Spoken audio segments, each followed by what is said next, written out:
Greetings and bienvenue, midnight crew. Thank you for returning to this broadcast.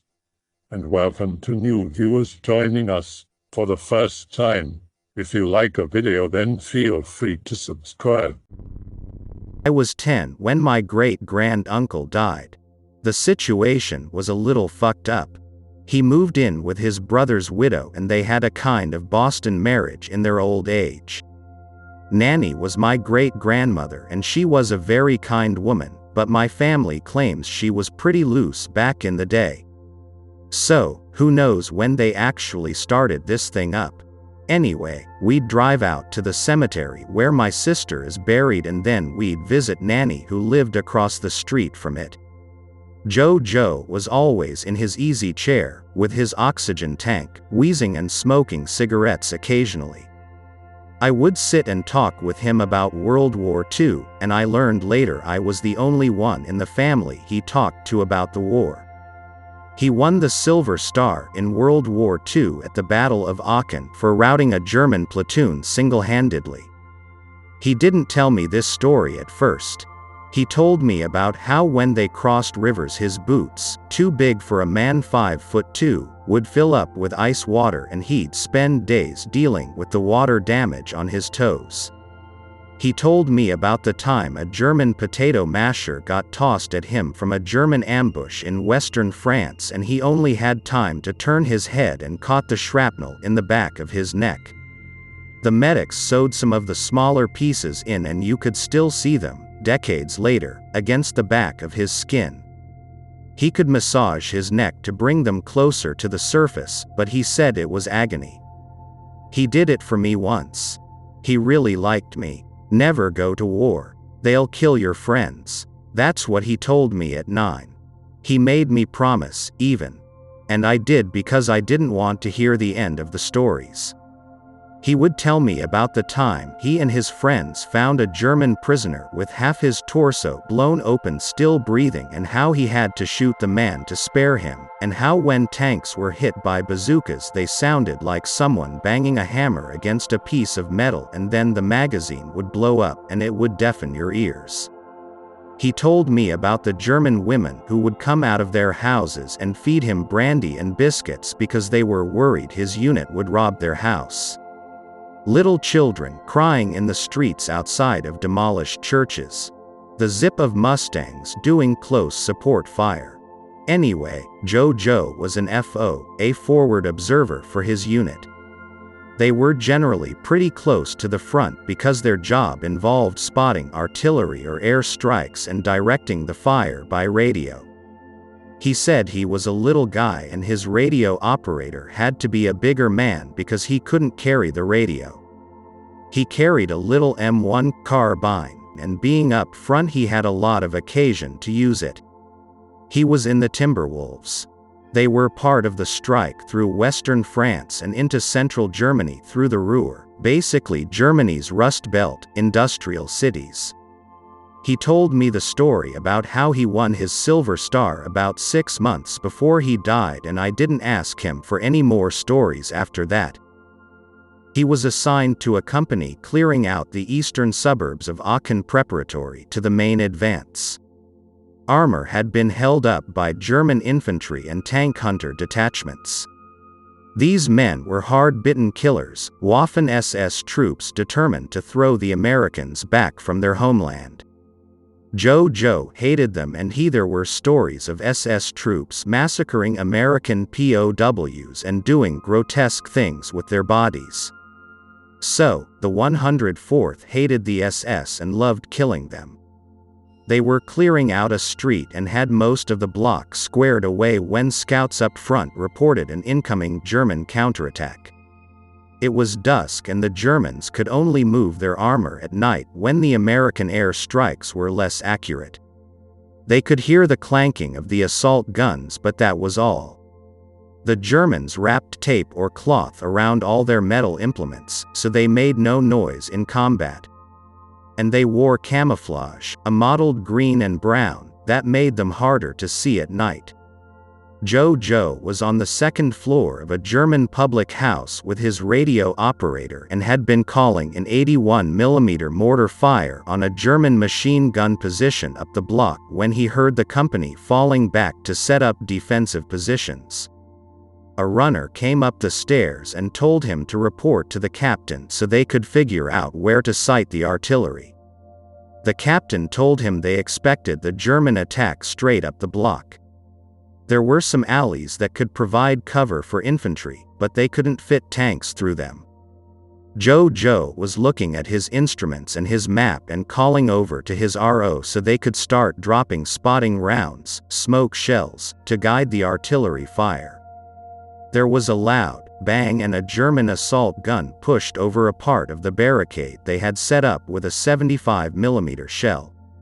It threw up a ton of dust and smoke, and then machine gun tracers began to light up the street. Germans were spilling into the street, leapfrogging from doorway to doorway, firing rockets into the second floors of houses and tossing grenades that looked like lawn darts which sailed through the air and exploded when they hit the ground. The fire was pretty hot, and the company had only one Zook per platoon, so the AT teams were scattered throughout the block. They got a shell off and it ricocheted off of side plating on the assault gun's side, and the German infantry pumped fire into the building and just hosed it. Parts of the front of the house were falling into the street. I'm writing from memory here and don't want to lie to you, I don't have a great deal of detail on where all these places were, just images in my mind of an old man's memories. The Germans kept coming. They took heavy fire and Jojo was radioing for support, but the counterattack was general all along the line and reserves would be at least half an hour in coming. By then they'd probably be pushed back, and the battalion radioed back that they had to hold the position at all costs to prevent a breakthrough. It was different back then, Americans were more lavish of blood.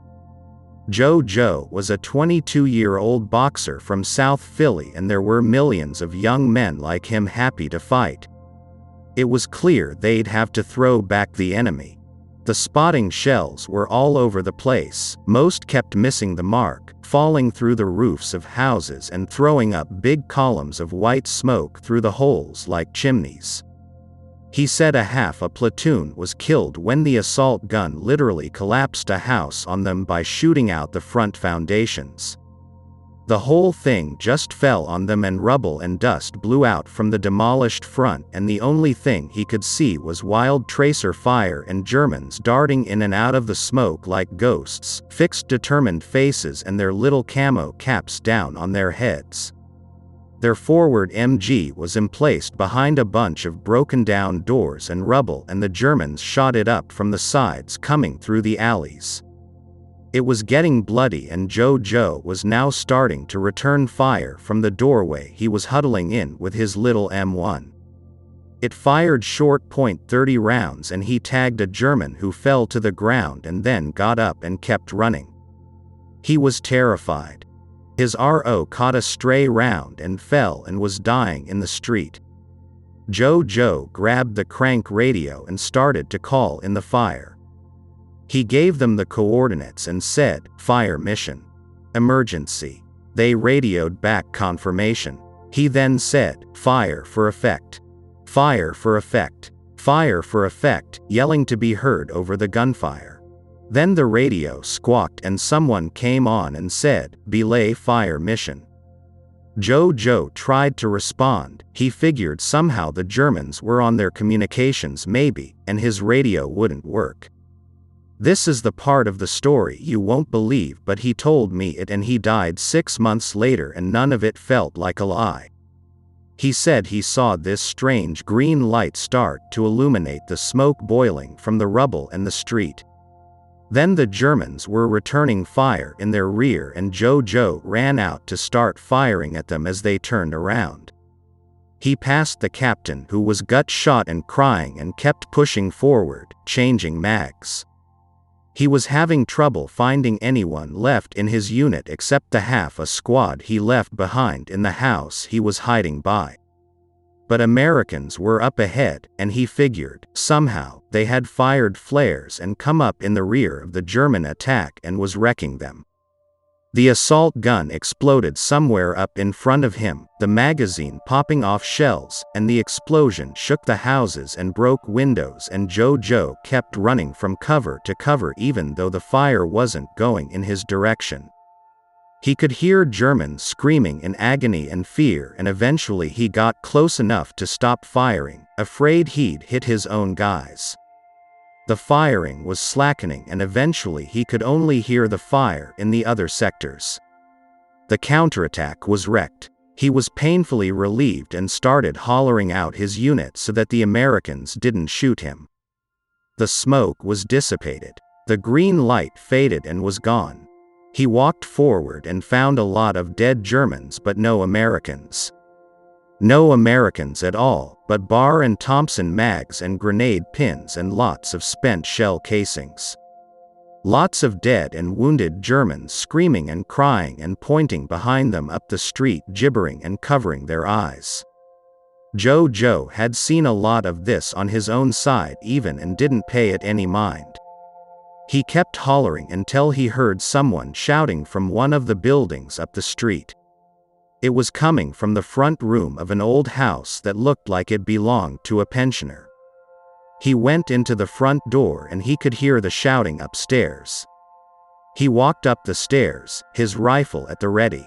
He came to the landing and the shouting was now a kind of gurgling moan. He pushed the door to a bedroom open and his face went white as he told me this part. There was an American embedded halfway through a sofa and the floor. He was stuck in them, but it wasn't like he had hollowed out a hole through either or anything like that. He was literally in the floor and the sofa and waving his arms wildly. He was wearing a thick black rubber coat and had a gas mask on. Jojo pulled the mask up off his face and the man was spitting up blood and started to groan in pain. The man told Jojo to shoot him. Jojo was stunned and the man made a motion for his rifle and Jojo just fired instinctively and the man just sighed and fell forward. He bled onto the floor out of his mouth. Jojo tried to move the sofa with his foot after a while. The sofa moved and the man's torso was completely separate from the legs sticking up out of the floor. It was like his calves and shin were just open wounds. He could see the bones and the muscles of them as they stood up out of the floor and stopped when the ankles embedded into the wood. And they weren't bleeding, just like a cutaway in an anatomy textbook. He sat in the corner staring at the guy for a long time, smoking until he was found. He made it outside and was sitting on the ground when he was picked up by his old unit. 2 weeks later he was awarded a battlefield commendation and the Silver Star for his heroic work calling in an artillery barrage, far beyond minimum safe distance, that wrecked a Waffen-SS counterattack and saved the 104 tis length of the line in the western suburbs of Aachen. Jojo said he never told anyone what he had seen and had no idea what happened to the man in the upstairs bedroom. He thought somehow they knew, someone, he wasn't sure who, and gave him the medal for his silence. He said I was the only person he ever told that story. 6 months later he died of lung cancer. I lost my fondness for war stories after that.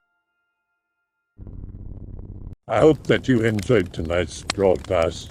If you enjoyed tonight's story, then please subscribe to the channel as more Greentext will appear daily. A new broadcast will appear when the clock strikes midnight Central Time.